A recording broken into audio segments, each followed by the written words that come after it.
questions extractives, qui sont des questions sensibles, et leur renforcement des capacités nous permet d'attaquer de plein pied ce que nous devons faire. Ce matin, c'est une chance aussi. Aujourd'hui, c'est la journée mondiale de la radio. Je pense que cet événement doit en principe ajouter une touche à ce que nous sommes en train de faire. Nous avons dit que l'information sur les questions extractives est sensible.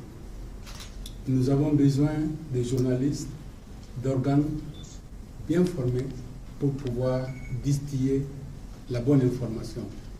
Et ceci ne peut se faire sans un tel cadre.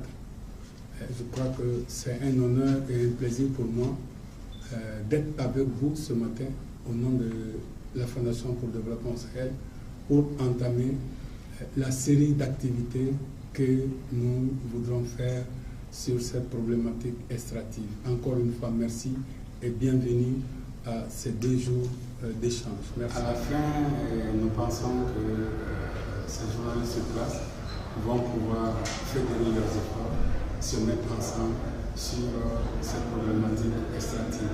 C'est ça qui est le plus important, parce que nous savons qu'il y a divers niveaux, il y a divers organes qui travaillent sur la problématique, mais ensemble aujourd'hui, on a le temps de pouvoir partager ces différents outils et voir ce qui est faisable. Je voudrais commencer par dire que cet atelier de renforcement des capacités des acteurs de la presse sur la gouvernance des industries extractives est une chance pour nous, Oxfam. On dit Oxfam, on ne dit plus Oxfam America, Oxfam Belgique, Oxfam Novib. Je crois que nous manquons de communication à ce niveau. Il faut nous aider, chers journalistes. On ne dit plus Oxfam America, Oxfam Belgique, Oxfam Pays-Bas, c'est fini. On dit Oxfam au Mali.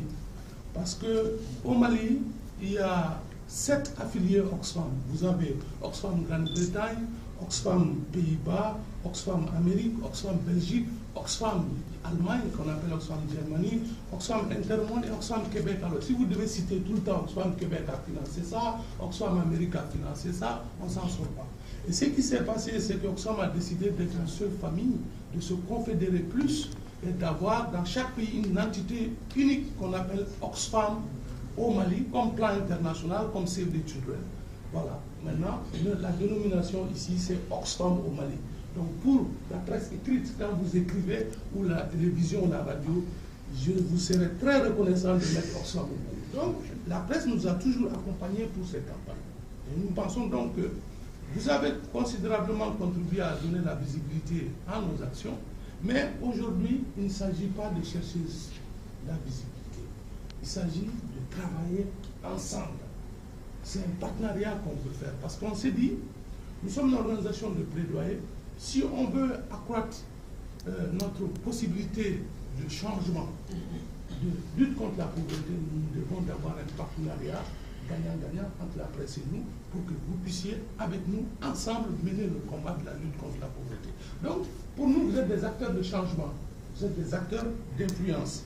Et en tant que tel, donc, il est évidemment de votre responsabilité et évidemment de votre devoir, je ne sais pas moi de vous le dire, de participer de manière efficace et significative au processus d'élaboration et de réforme du cadre politique et réglementaire, mais aussi d'avoir un droit de regard sur la gestion des ressources naturelles nécessaires pour soutenir les moyens d'existence, le droit de tenir les gouvernements redevables pour jouir de ces droits à travers de bonnes pratiques de gouvernance basées sur la transparence. Alors, l'ONG Oxfam, dans le cadre de son programme Industrie Extractive, travaille avec divers acteurs qui sont des porteurs de voix, des agents de changement de façon globale dans ce secteur-là. Alors, comme le travail est souvent axé sur le plaidoyer, nous considérons que ce plaidoyer-là doit passer par l'ensemble des acteurs influents, parmi lesquels les journalistes. Jusque-là, on travaille avec les journalistes dans le cadre d'un travail quotidien de collecte d'informations, de traitement et de diffusion, mais nous considérons que leur rôle ne doit pas être simplement limité à cet exercice quotidien de leur travail, mais aussi de les constituer comme étant des agents de changement qui pourront influer sur les décisions que les autorités doivent prendre sur la vie économique de ce pays. Alors, il s'agit de voir comment les ressources naturelles, fondamentalement, les ressources minérales telles que l'or, parce que le Mali est aujourd'hui le 3e exportateur d'or ou producteur d'or en Afrique, Donc il s'agit de voir comment ce secteur-là est géré, comment les autorités politiques et administratives gouvernent ce secteur-là, parce qu'il y a beaucoup d'enjeux qui entourent ce secteur. Il y a des enjeux environnementaux, la menace à l'environnement, les changements climatiques. Il y a des enjeux fondamentaux qui sont liés à l'économie, parce qu'aujourd'hui c'est un secteur qui constitue un pilier fondamental de l'économie malienne. Donc il est important que les populations aussi sachent comment ce secteur-là est gouverné, comment ce secteur-là est encadré par aussi bien le cadre politique, le cadre réglementaire et l'ensemble des autres textes qui encadrent le secteur.